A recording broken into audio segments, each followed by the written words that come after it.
Muito boa noite. Abra sua Bíblia no livro de Judas, capítulo 1. Queridos, o livro de Judas, ele é o livro inteiro, exceto o final, a doxologia, é um livro inteiro sobre os falsos mestres. E é um livro pesado, sim, é um livro pesado. Ele é tão pesado quanto uma injeção de bezetacil. Às vezes a gente precisa. Quem gosta de tomar injeção?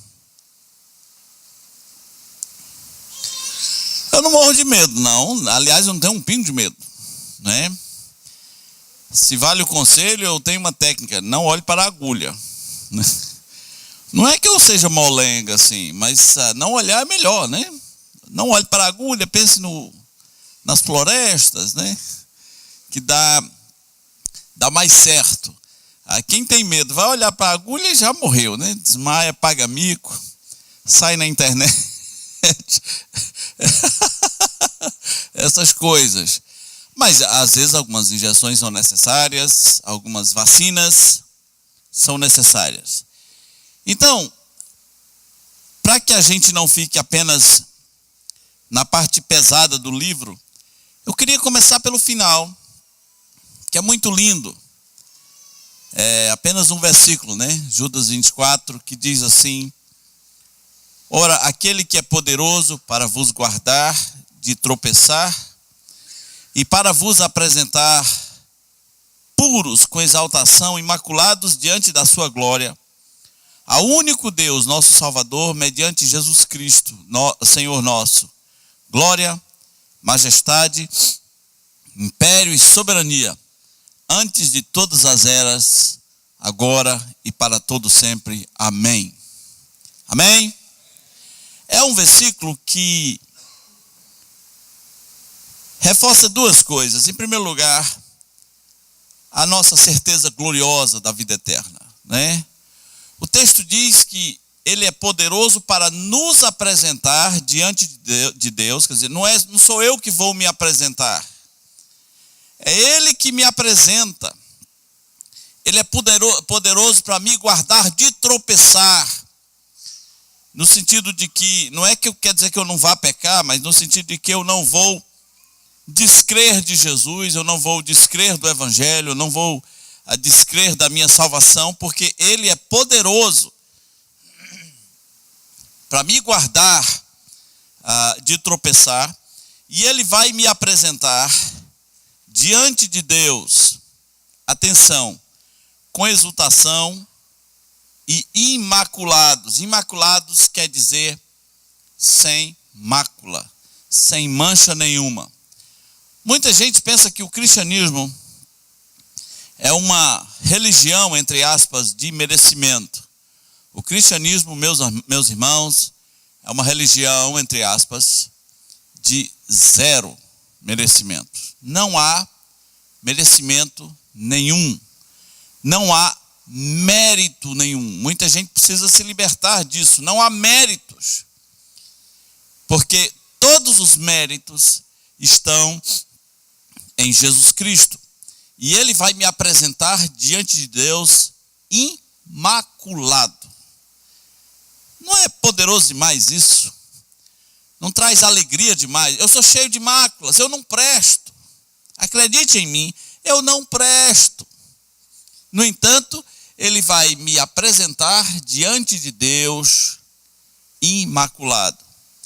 Isso foi dito em Efésios a respeito da igreja, que Jesus Cristo se entregou por ela para a apresentar a noiva pura, sem ruga, nem mácula, nem defeito, nem coisa semelhante, mas santa e sem defeito. Então, em primeiro lugar, isso reforça a nossa segurança eterna. Não há méritos, não há merecimento. É Ele que vai nos apresentar com os seus méritos. Em segundo lugar, parece reforçar coisas sobre Deus que os falsos mestres queriam negar. Diz que ao nosso Deus deve ser glória, majestade impérios e soberanias antes de todas as coisas, antes de todas as eras. Agora, vamos entender o livro. Essa conclusão é um contraste com o cenário horroroso que Judas escreve sobre os falsos mestres. Quando Judas pensou em escrever esse livro, ele não estava pensando em falsos mestres, nem de longe. Ele não tinha a intenção. O plano dele era escrever sobre a fé. Ele diz isso, Judas 3, né? Escrever para os irmãos batalharem sobre a fé que uma vez por todas foi entregue aos santos. Mas aí, aliás, ele queria escrever sobre a salvação e mudou para esse assunto da fé que foi entregue aos santos, né? O Espírito Santo faz as mudanças. E aí ele começa, a partir do versículo 4, começa o cenário de horror. É importante que você entenda que falsos mestres na igreja é tão natural quanto vírus nos corpos. Extremamente natural. Historicamente, foi uma área em que a igreja cristã em geral, a cristandade em geral, vigiou muito pouco. Mesmo quando pensa estar em vigilância, às vezes vigia muito pouco. Se a cristandade fosse vigilante em relação a falsos mestres, talvez nem teria sido necessário uma reforma protestante na Alemanha. Aquele cenário de horror que se formou na Idade Média começou através de poucos falsos mestres que foram se tornando em muitos falsos mestres. E aí depois virou bagunça, a ponto de títulos eclesiásticos serem vendidos. Você pagava para virar bispo, por exemplo, para virar um cardeal.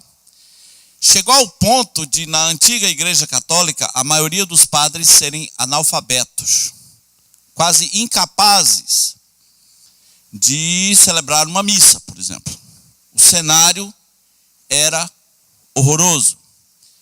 Muitas coisas aconteceram nesses 2000 anos, porque nós não achamos que os falsos mestres estão por aí. Estão por aí e é tão natural quanto vírus nos corpos.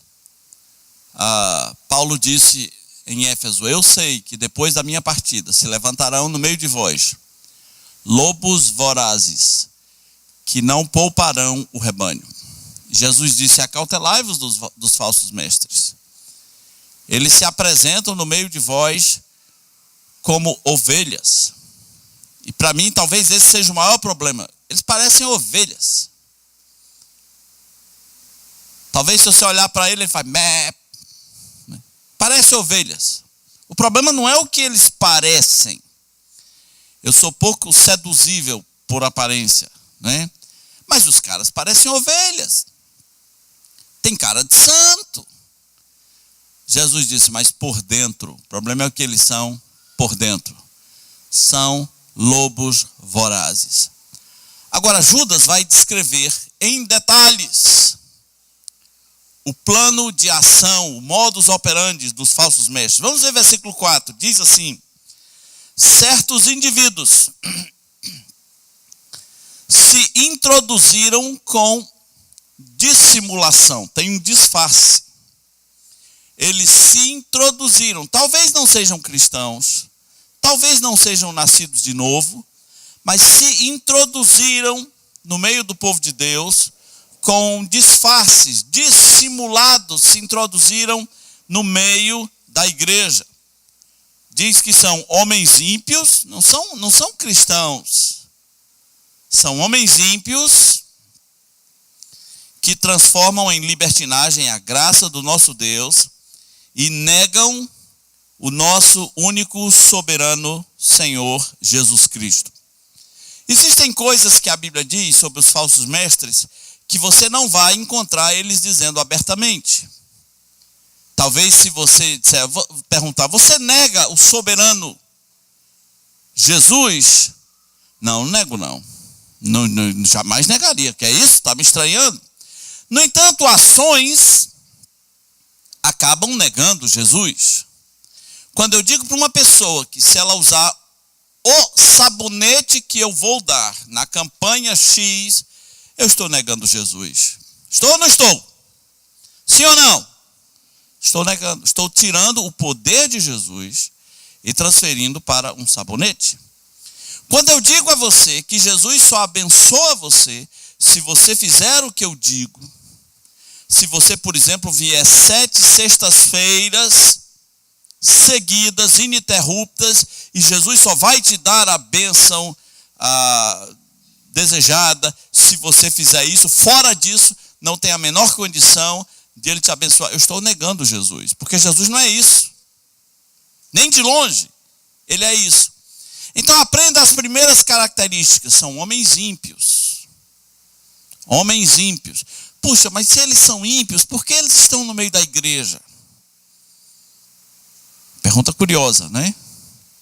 Se são ímpios, por que estão no meio da igreja? São homens ímpios e que negam o soberano, negam todo o poder de Jesus Cristo. Judas diz que essas pessoas serão castigadas. E ele dá alguns exemplos. Ele dá, por exemplo, os rebeldes que saíram do Egito, no meio de Israel. Ele dá o exemplo também de anjos que acompanharam Satanás.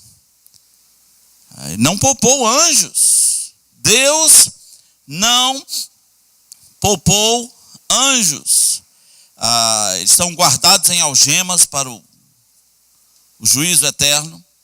E o terceiro exemplo que ele dá é o exemplo de Sodoma e Gomorra, que se entregaram à imoralidade, seguindo após outra carne.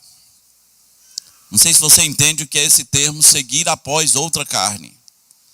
Muita gente hoje está dizendo que o problema de Sodoma, né, era só que eles odiavam os estrangeiros, era só xenofobia. Não, eles seguiram após outra carne. A carne que eles deviam seguir era, na prática, o sexo feminino. Mas eles seguiram após outra. E Judas diz que Sodoma e Gomorra é um exemplo do fogo eterno. É um exemplo. Então, ele dá 3 exemplos. Os rebeldes de Israel, os anjos que conseguiram a Satanás e Sodoma e Gomorra.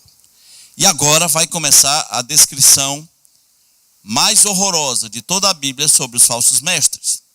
Versículo 8. Diz que eles são sonhadores alucinados. O que é que você entende quando é dito que uma pessoa é um sonhador alucinado? Se fosse só um sonhador, já estava ruim, né? Mas é um sonhador alucinado. Podíamos dizer que é alguém à beira da loucura. É um termo muito forte para falar de pessoas descontroladas mentalmente. São sonhadores alucinados que não só contaminam a carne, como também rejeitam o governo e difamam autoridades superiores. Atenção para essa outra característica.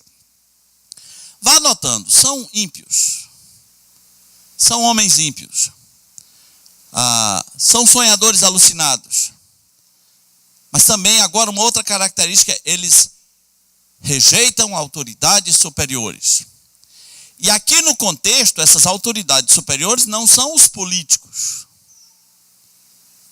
Pasmem, aqui no contexto, essas autoridades superiores envolvem, atenção, aperte seu cinto, aqui no contexto, essas autoridades superiores envolvem Satanás e anjos maus.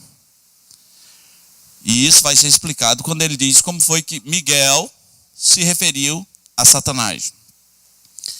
Peraí, como assim? Esses caras pecam na maneira como tratam Satanás?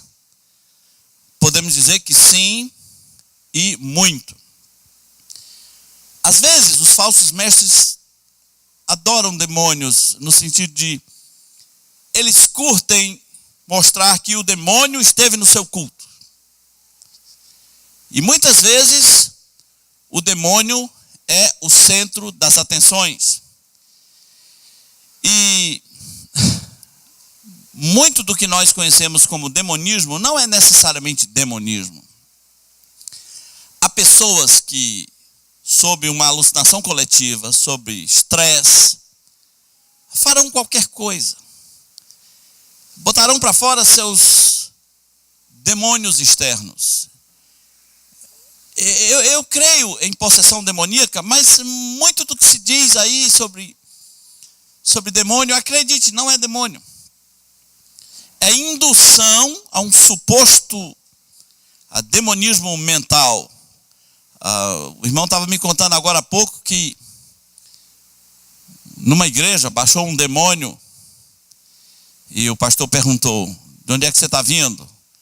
Aí o demônio disse o nome da igreja concorrente, só para queimar o filme da outra igreja. Estou vindo lá da outra igreja lá do líder fulano de tal. Você acha mesmo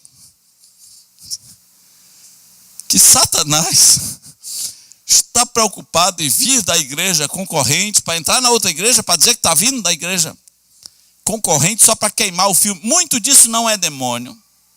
Às vezes você tem encenação, às vezes você tem histeria, às vezes demônios reais, mas o fato é que essas pessoas erram muito quando o assunto é demônios. No Brasil, criou-se a moda de dar nomes aos demônios. Na Bíblia nós só temos uma vez que o demônio é chamado pelo nome, eu acho, né? Que é o legião, é um demônio coletivo. Legião quer dizer 6.000 soldados. Então, a pessoa estava com 6.000 cão no couro lá. Negócio bem pesado. Mas não tem mais nem os nomes e nem tem as pessoas conversando com os demônios. No Brasil, o demônio virou popstar, ganhou nomes. Quais são os nomes aí populares que andam dando para os demônios aqui no Brasil? Exu Caveira, né? Quem é você? Sou Exu, né? Tranca-rua. Que mais? Pomba gira. Que mais? Essas coisas. Bom, primeiro, nada disso tem na Bíblia. Isso é crendice afro-brasileira, popular, africana, candomblezeira, quimbandente, quimbanzeira. Nada disso tem na Escritura. Em segundo lugar, como podem esses demônios serem oniscientes e onipresentes? Esses demônios com esses nomes estão em todas as igrejas dessas linhas. Ao mesmo tempo, se você sintonizar 2 programas de televisão em cidades diferentes, é o mesmo demônio com o mesmo nome.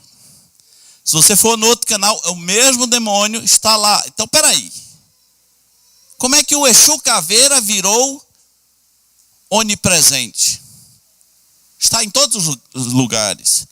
E além do mais, pelo meu conhecimento pequeno de Brasil e religiões populares, Zé Pelintra é um homem que viveu na Paraíba, no Nordeste. Zé Pelintra é um pai de santo. Essas pessoas estão dizendo que os espíritos dos mortos voltam e vêm para os seus cultos. O diabo deve estar dizendo assim: gente, tenha pena de mim, eu não tenho nada a ver com isso. Estou fora, né? As pessoas não só gostam muito dos demônios, mas eles começam a mentir sobre os demônios. Não há demônios onipresentes. Não há um demônio que esteja em todas as cidades do Brasil ao mesmo tempo. Além do mais, em seguida, Judas conta uma cena que aconteceu quando o corpo de Moisés foi disputado entre o arcanjo Miguel e Satanás. Preste atenção, e é disso que Judas está falando. Miguel, eu vou ler exatamente a expressão do texto, diz assim: contudo o arcanjo Miguel, quando contendia com o diabo e disputava a respeito do corpo de Moisés, não se atreveu a proferir juízo infamatório contra ele. Pelo contrário, o Senhor disse: o Senhor te repreenda. Você percebe? Quem é Miguel? Quem é Miguel? O que quer dizer arcanjo? O arcanjo é o anjo superior. Esse termo arque, né, de arquidiocese, de arquebispo, essas coisas. Ele é o anjo, o maior anjo, é um anjão. Ele é um super Miguel. Miguel é um anjo, tão anjo, que os testemunhos de Jeová chegam a dizer que Miguel e Jesus são a mesma pessoa. Mas não são, porque ele usa aqui o nome de Jesus. Mas Miguel não tratou, qual é o termo? Não tratou com desrespeito Satanás. Esquisito isso para você, né? Não se atreveu a proferir juízo infamatório. Se Miguel fosse um pastor neopentecostal, como é que ele trataria o Satanás? Fica de quatro aqui agora, demônio, né?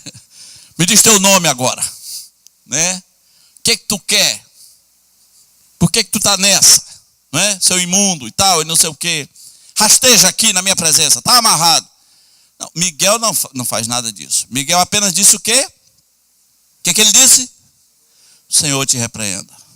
Perceba? Ele não entrou nesse departamento e ele é Miguel. Tem muita gente falando que não sabe.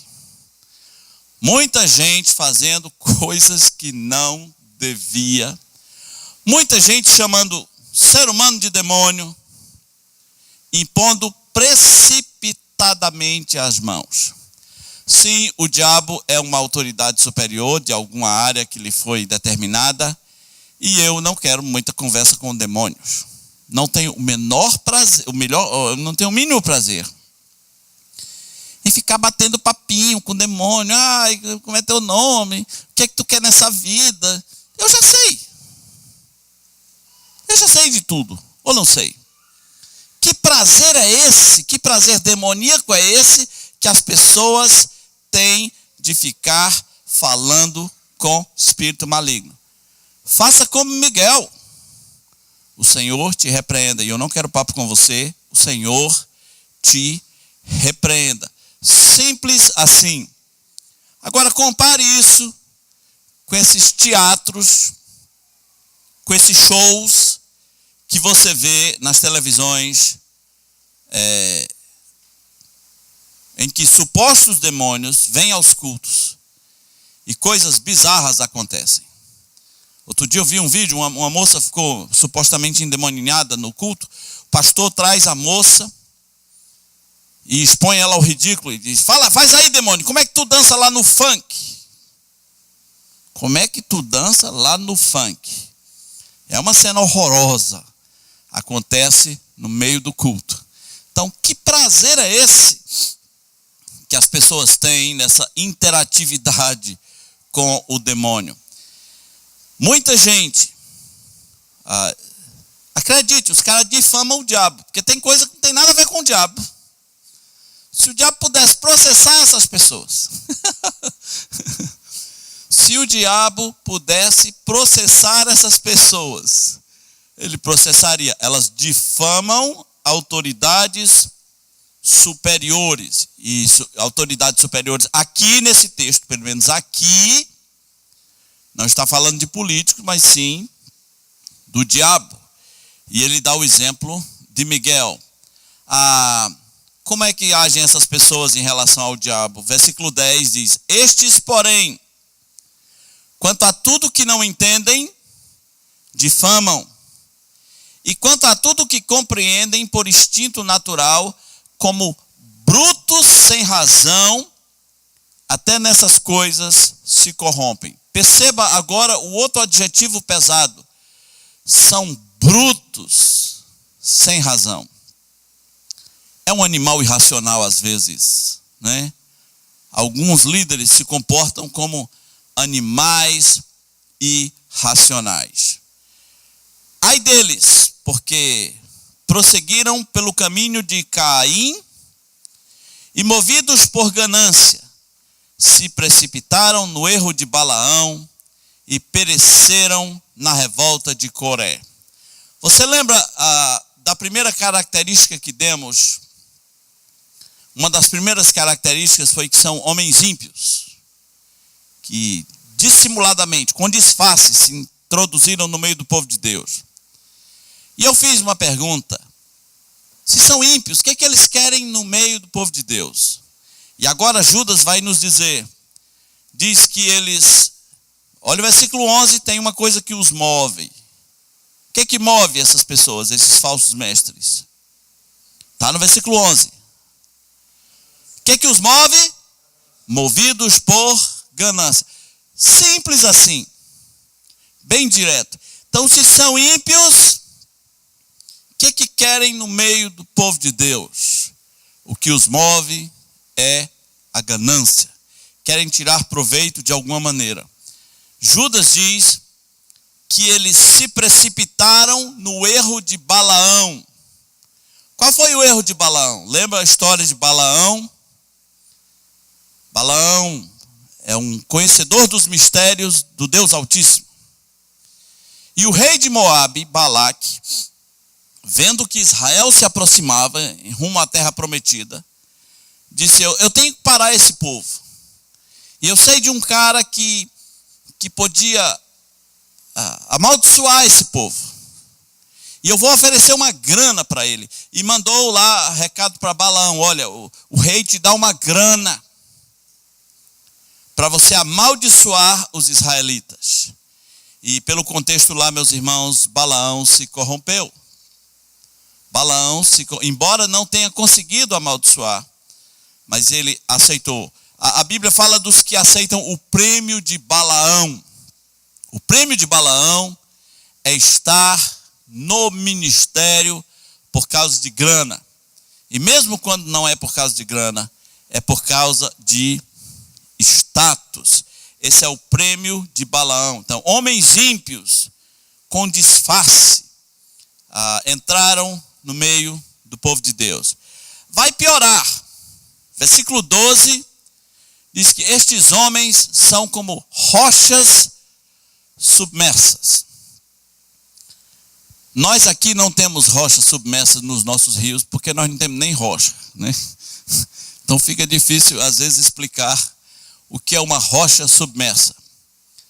Seria uma pedra embaixo d'água, e é exatamente por estar debaixo d'água que seria um problema para os navios, né? Para os barcos. E às vezes, por não saber, pode bater na pedra e se arrebentar. Em alguns lugares existem os icebergs, né? E é engraçado, você conhece a expressão, isso aí é só a ponta do iceberg, porque às vezes você vê só a ponta, mas ele pode ter dezenas e dezenas e dezenas de metros para baixo, alguns icebergs de gelo. O que arrebentou o Titanic? Um iceberg, né? Um iceberg é um negócio perigoso, porque é uma rocha submersa, uma rocha por baixo d'água. Nós pecamos muito, meus irmãos, em não aceitar com naturalidade que algumas pessoas são muito perigosas, extremamente perigosas. Um indivíduo que tem coragem de dizer que o demônio veio ao seu culto e falou pela boca de uma pessoa só para detonar o pastor concorrente, será que é perigoso?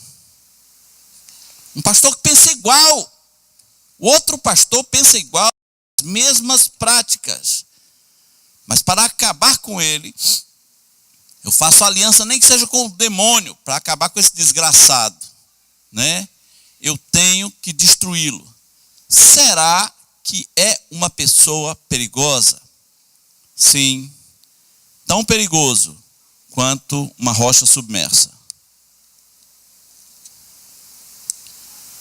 As pessoas não acreditavam que o Titanic pudesse sofrer um estrago tão grande. Da mesma maneira, nós não acreditamos que falsos mestres podem fazer um estrago na igreja de Deus. Inclusive, a ponto de descaracterizá-la completamente. Eu não sei se vocês viram, tem um cantor muito famoso no Brasil, não vou dizer que ele é necessariamente um falso mestre, mas há poucos dias ele estava num centro de candomblé, dirigindo músicas no centro de candomblé. E se você acha isso horroroso, prepare-se para a segunda parte. Um centro de candomblé que foi construído com o dinheiro de uma igreja. A igreja deu oferta para construir o centro. E estava lá aquele cantor pastor. Quando as pessoas começarem a achar isso normal, né? Você imagina isso há 40 anos atrás? Será que sua avó pensava que um dia isso seria possível em nome de uma igreja? Um pastor dirigindo músicas num centro de candomblé que foi construído com ofertas dadas pela igreja. E é legal você ver assim na internet o pessoal fala: não julgueis. Não julgueis? Brasileiro tem um defeito. Ele tem um defeito grande. Brasileiro é bonzinho. Isso piora tudo. A gente leva muito tempo para perceber o perigo real que algumas pessoas oferecem.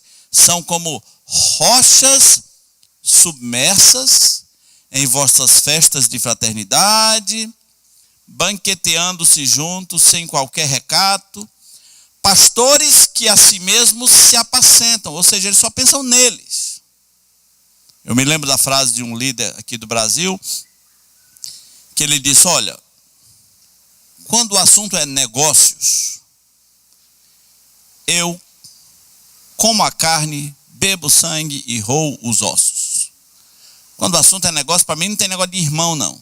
Eu como a carne, bebo o sangue e roo os ossos. E é isso. Pastores que a si mesmos se apacentam, eles só pensam em si mesmos. Nuvens sem águas, impelidas pelo vento. Nas regiões secas, às vezes você vê uma nuvem assim, você pensa: vai chover.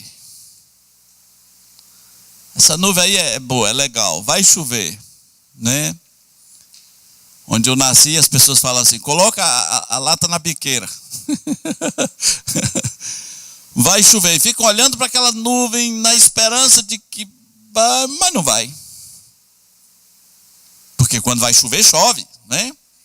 Mas muitas vezes vem aquele engano, aquela penumbra, e as pessoas dizem: vai chover. O falso mestre é assim, você pensa: não, ele é legal, ele é bem intencionado, ele deu uma palavra boa um dia desse, né? Você pensa assim, né? Ele até pregou o evangelho um dia desse. Nuvem sem água, irmão. Nuvem sem água. É só um engano. Não vai sair nada. Nuvens sem águas, impelidas pelo vento. O vento leva para longe. Não deixa chuva. Árvores em plena estação dos frutos e destes desprovidos. Parece que vai dar, mas não vai. Eu gosto de caju, eu gosto de cheirar caju. Eu tenho uma neura com algumas frutas, por exemplo, caju e manga. Eu tenho umas lombras com manga, né? Eu deitado numa rede, uma manga enorme, cheirosa, né? É uma terapia, né? Então lá em casa temos um pé de caju. E esse ano o que aconteceu com o nosso pé de caju? Nada, não deu nada, nem um cajuzinho para eu cheirar direito. Não. Não rolou, né? Na estação dos frutos, no tempo certo, nada. Falsos mestres são assim, às vezes pode ser muito enfeitado, mas não vai rolar nada, não vai rolar nada.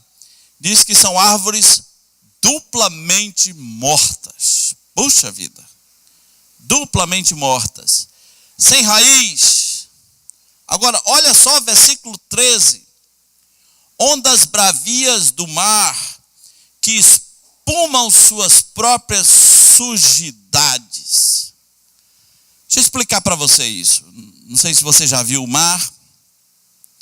Não sei se você já viu uma onda pesada, né? Aquela de arrancar sutiã mesmo, aquela onda. Não tem aquelas. Não tem. Se vacilar, fica sem, né? Ondas. Tem uma praia lá em Natal chamada Praia do Meio, ela me dá medo. Ela é uma área bem central, bem movimentada. Eu fico olhando para as ondas da Praia do Meio. Puxa vida! Aquilo é assustador. Quem já foi na Praia do Meio aí? É complicado aquilo lá, né?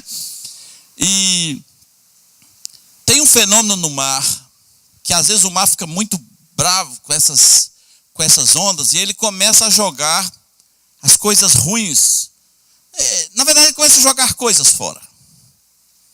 Ele joga madeira, bolsa velha, né? Óculos, o mar fica jogando fora. Até caixão de defunto já foi visto no mar. Um tempo desse, no Rio de Janeiro, começou a vir latas de maconha. O pessoal surtou, né? O pessoal que achou as latas, né? Latas de maconha. O mar jogando fora, jogando tudo para fora. Pasmem, a Bíblia diz, os falsos mestres são assim. No tempo certo, de vez em quando eles jogam o que há de pior dentro deles, para fora. Tem um fenômeno que a gente diz que o mar está de ressaca, a ressaca do mar. O mar fica jogando para fora muitas coisas. Judas diz, esses homens são ondas bravias do mar, que espumam suas próprias sujidades.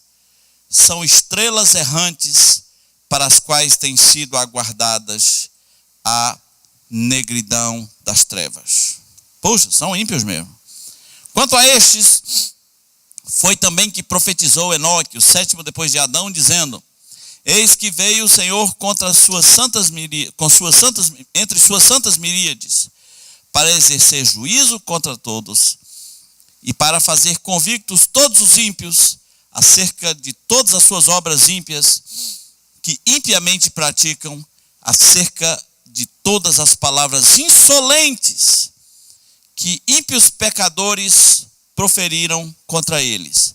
Olha, dá uma olhada só nesse versículo 14. Quantas vezes tem a palavra ímpio e derivados? Dá uma olhada, é só um versículo. É só um, conta aí. Só o 14, conta. Ímpios ou derivados, quantas vezes?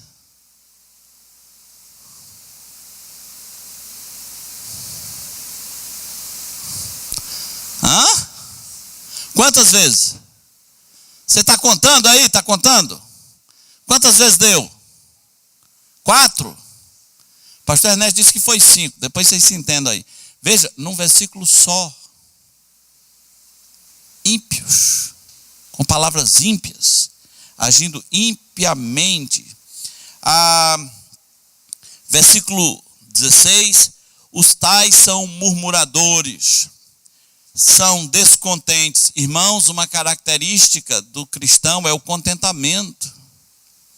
A pessoa não pode viver descontente porque não tem uma fazenda, porque não tem um carro novo. São descontentes, andando segundo suas paixões. A sua boca vive propalando grandes arrogâncias. A mulher ligou para o programa e disse, mas eu acho que eu não tenho muita fé. E o cara falou, eu tenho por nós dois, eu tenho fé por você. Vem aqui, eu garanto. Eu tenho fé. Isso é ou não é arrogância? Sim ou não? Sim ou não? Sim. Você não precisa ter fé, eu tenho por você.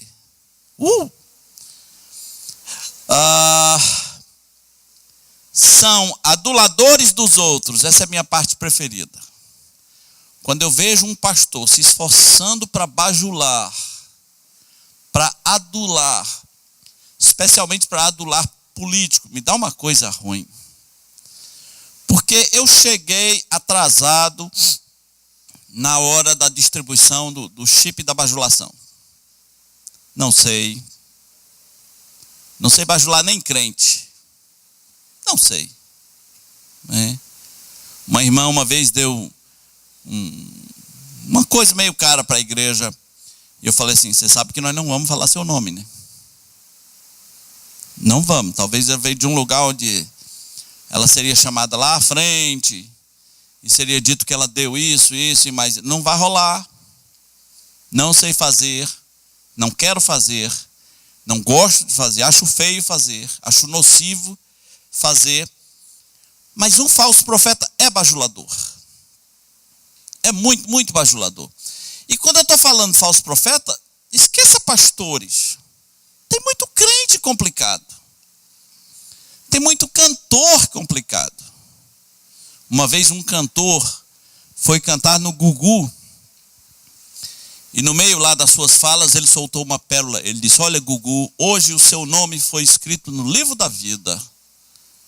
Só porque você deixou eu cantar aqui. Isso é bajulação, ou não é? Isso é bajulação. Você já viu Jesus fazendo isso? João Batista fazendo isso?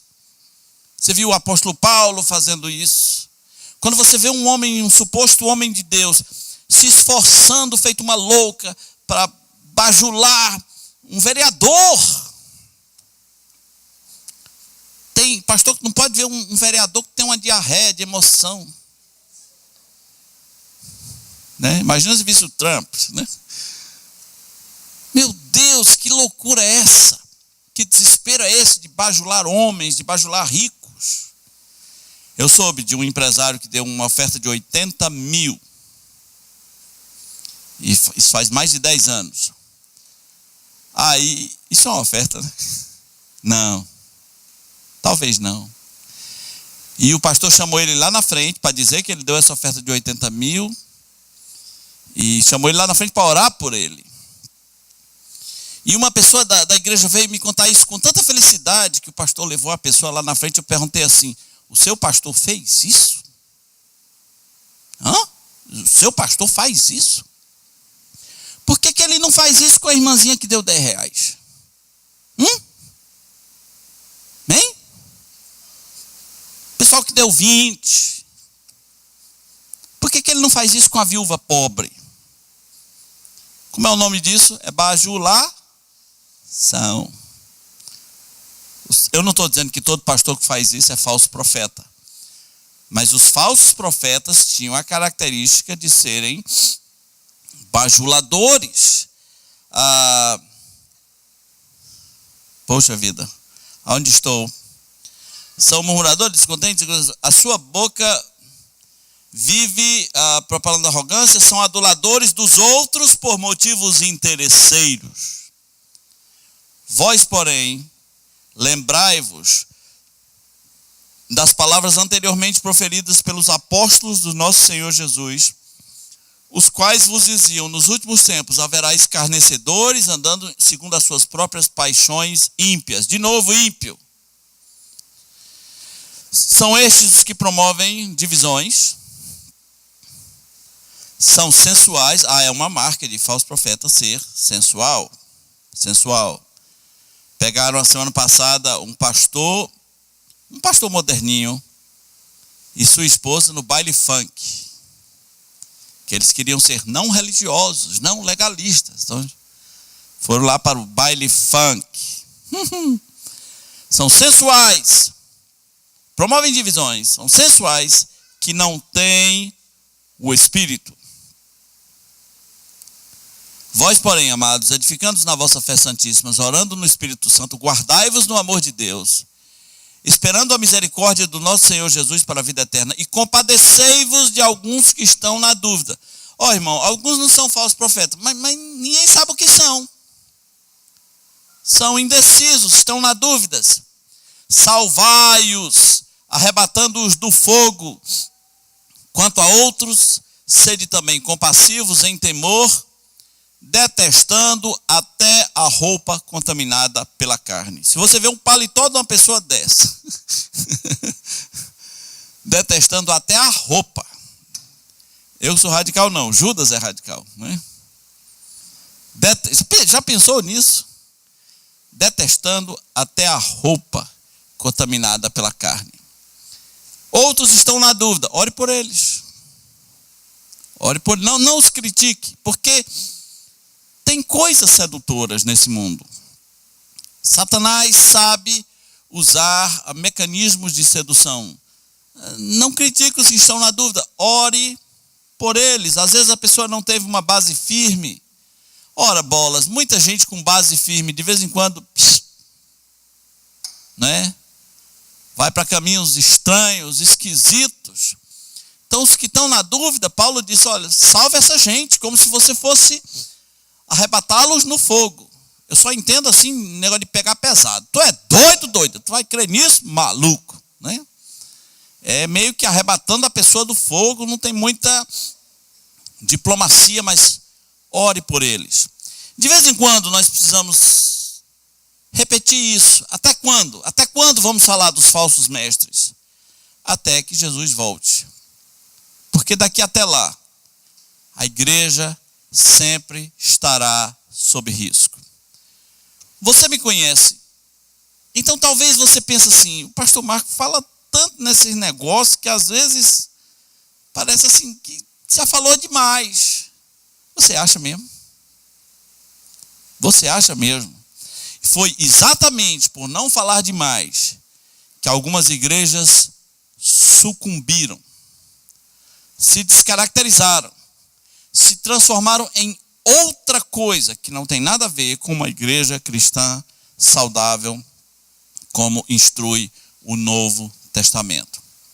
Está na hora do seu romantismo se acabar. Eu passei numa igreja conversando com o pastor e ele disse, meu irmão, olha, quem chegar aqui eu boto para pregar. Porque para mim, tudo é de Deus. Eu nunca tive tanta pena de um pastor. Nunca tive tanta pena de um pastor.